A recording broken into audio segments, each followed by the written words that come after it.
തിരുവനന്തപുരം ചെങ്കോട്ടുകോണത്ത് +2 വിദ്യാർത്ഥികൾ സഹപാഠിയുടെ വീട് കയറി ആക്രമിച്ചു. ആക്രമണത്തിൽ ഒരു വിദ്യാർത്ഥിക്ക് പരിക്കേറ്റു. ബൈക്കിലെത്തി 15ഓളം വരുന്ന സംഘമാണ് വീട് കയറി ആക്രമിച്ചത്. അഷിൻ ഡിയേഗോ വിവരങ്ങളുമായി. അഷിൻ, എന്താണ് അറിയാനാകുന്നത്?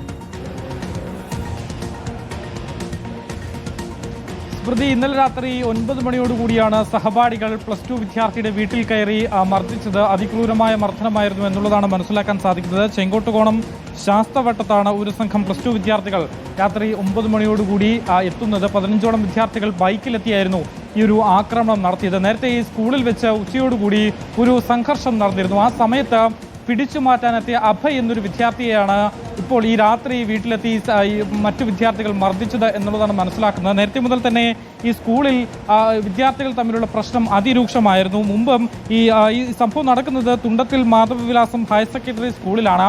ഈ സ്കൂളിൽ നേരത്തെ തന്നെ +2, +1 വിദ്യാർത്ഥികൾ തമ്മിൽ വലിയ തരത്തിലുള്ള സംഘർഷവും അത് പിന്നീട് കത്തിക്കുത്തിൽ വരെ കലാശിച്ചിരുന്നു. ഈ സ്കൂളിൽ ഇപ്പോൾ ഈ കുട്ടികൾ തമ്മിലുള്ള പ്രശ്നം നിരന്തരമായി കൊണ്ടിരിക്കുന്നു. അതിൻ്റെ ഭാഗമായാണ്, അതിൻ്റെ തുടർച്ചയായിട്ടാണ് കഴിഞ്ഞ ദിവസം ഉച്ചയോടുകൂടി സ്കൂളിൽ മറ്റൊരു സംഘർഷം ഉണ്ടാവുകയും തൻ്റെ സുഹൃത്തിനെ പിടിച്ചു മാറ്റാൻ ഈ അഭയ് അവിടേക്ക് എത്തുകയും ചെയ്യുന്നത്. അഭയ് ഈ സംഘർഷത്തിൽപ്പെട്ട വിദ്യാർത്ഥികളെ തമ്മിൽ പിടിച്ചു മാറ്റുകയൊക്കെ ചെയ്തിരുന്നു. അതിൻ്റെ വൈരാഗ്യത്തിലാണ് രാത്രിയോടുകൂടി 9 മണിയോടുകൂടി ഈ അഭയുടെ വീട്ടിലേക്ക് എത്തി ഈ 15ഓളം വരുന്ന വിദ്യാർത്ഥികൾ മർദ്ദിച്ചത് എന്നുള്ളതാണ് മനസ്സിലാക്കുന്നത്. തുടർന്ന് ഈ വീട്ടിലുണ്ടായിരുന്നവർ ഓടിയെത്തി ബഹളം വെച്ച് പോലീസിനെയും നാട്ടുകാരെയൊക്കെ കൂട്ടിയതോടുകൂടിയാണ് വിദ്യാർത്ഥികളെല്ലാം തന്നെ അവിടെ നിന്നും ബൈക്കിൽ രക്ഷപ്പെട്ടത് എന്നുള്ളതാണ് മനസ്സിലാക്കാൻ സാധിക്കുന്നത്. തുടർന്ന് പോത്തൻകോട് പോലീസ് അവിടേക്ക് സ്ഥലത്തേക്ക് എത്തി പരിശോധന നടത്തുകയും ചെയ്തിട്ടുണ്ട്. ഗുരുതരമായി പരിക്കേറ്റ, അതായത് മൂക്കിലും കൈക്കുമാണ് അഭയ്ക്ക് പരിക്കേറ്റത്.